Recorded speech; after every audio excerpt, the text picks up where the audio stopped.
நான் முதல்வன் திட்டத்தின் ஓர் அங்கமான ஸ்குவாட்டின் கீழ் டோக்கியோ பல்கலைக்கழகத்தில் இன்டர்ன்ஷிப் பயிற்சி முடித்து சென்னை திரும்பிய தமிழக மாணவிகளுக்கு உற்சாக வரவேற்பு அளிக்கப்பட்டது.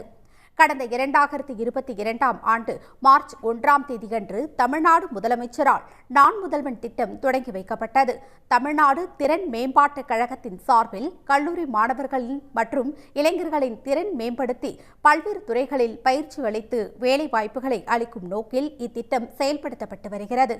அதன் ஓர் அங்கமான ஸ்கவுட் திட்டத்தின் கீழ் தேர்வு செய்யப்பட்ட 4 மாணவிகள் டோக்கியோவில் உள்ள கியோட்டோ பல்கலைக்கழகத்தில் பயிற்சி பெற்று சென்னை திரும்பினர்.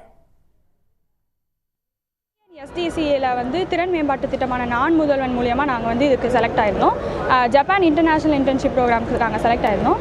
அதனைத் தொடர்ந்து நாங்கள் இப்போ கியோட்டோ யூனிவர்சிட்டியில் INCBI அதாவது initiative for intelligent gem bio informatics என்ற ஒரு கொலாபரேட்டிவ் ரிசர்ச் சென்டரில் professor doctor Ganesh Namasivayam sir கீழே நாங்கள் இன்டர்ன்ஷிப் பண்ணியிருக்கோம் சார்.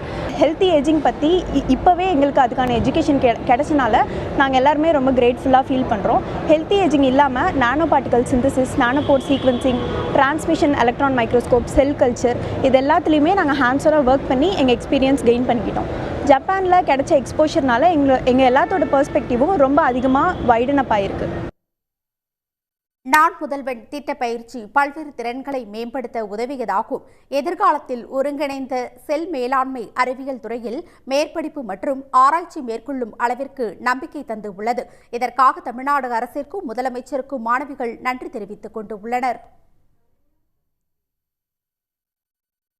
நான் முதல்வன் ஸ்கவுட் திட்டத்தின் மூலம் கடந்த ஆண்டு 25 மாணவர்கள் லண்டன் பல்கலைக்கழகத்தில் இன்டர்ன்ஷிப்பை வெற்றிகரமாக முடித்து திரும்பினர்.